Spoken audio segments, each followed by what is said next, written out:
বিদেশে বসে অনেক ভালো ভালো কথা বলা যায়। দেশে যারা আমরা লড়াই করলাম, যারা সংগ্রাম করলাম, যাদের বুকে রক্ত দিলাম, যাদের মায়ের কাছ থেকে ছেলেকে ছিনিয়ে নিয়ে গেল, ঘরে আসতে পারে না, সেই একটা অবস্থায় আমরা যেন কিছুই করিনি, ভাবখানা এরকম। এখন শুরু হয়েছে নতুন একটা ব্যাপার, যে যা কিছু আছে সব নষ্ট হয়ে যাক, একটা নৈরাজ্য সৃষ্টি হোক, বাংলাদেশে আবার একটা নৈরাজ্যের মধ্যে দিয়ে চলুক। আমরা সেটা চাই না। আমরা চাই যে এই সরকার সফল হয়ে সফলতার সঙ্গে তারা একটা নির্বাচনের ব্যবস্থা দিক। আমি একটা কথা জিজ্ঞেস করি ভাই, যে সংস্কার সংস্কার সংস্কার বলছি না, আমরা বলছি, আমরা আবার 31 দফা বলছি সংস্কারের কথা, তাই না? সরকার বলছে সংস্কার জন্য 6টা কমিশন বানাইছে। আচ্ছা সত্যিকার করতে বলেন তো, আমাদের সাধারণ মানুষ তার সংস্কার কথাটা কতটুকু বোঝেন? বলেন না, বলেন। সরাসরি বুঝি 2 বেলা 2 মুঠো মোটা ভাত, মোটা কাপড়, মাথার উপরে ছাদ, আবার ছেলে অসুখ হলে তার চিকিৎসা, তার লেখাপড়ার ব্যবস্থা, এটাই তো সংস্কার বুঝি, তাই নাকি?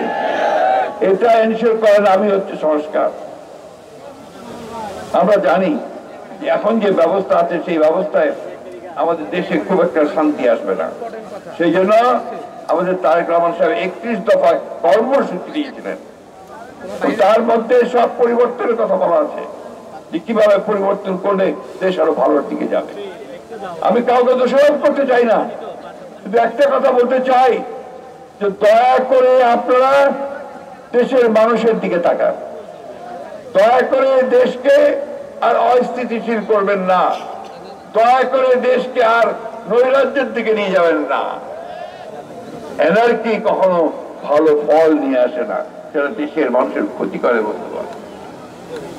আমি ধন্যবাদ জানাতে চাই সেনাবাহিনীর প্রধানকে, যে তিনি ঠিক সময় যখন 5ই আগস্ট সেই সিপাহীগঞ্জের বিপ্লবের ফলে পালিয়ে গেল শেখ হাসিনা, সেই ঠিক সময় তিনি জনগণের পাশে এসে দাঁড়িয়েছেন এবং আমাদেরকে সঠিক পথে যাওয়ার সাহায্য করেছেন।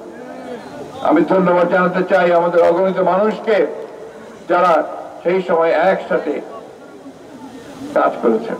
ধন্যবাদ জানাতে চাই সকল রাজনৈতিক দলগুলোকে, সেই সময় যারা সমস্ত বিভেদ ভুলে গিয়ে দেশকে রক্ষা করার জন্য, মানুষকে রক্ষা করার জন্য তারা একসাথে এক হয়ে কাজ করেছে।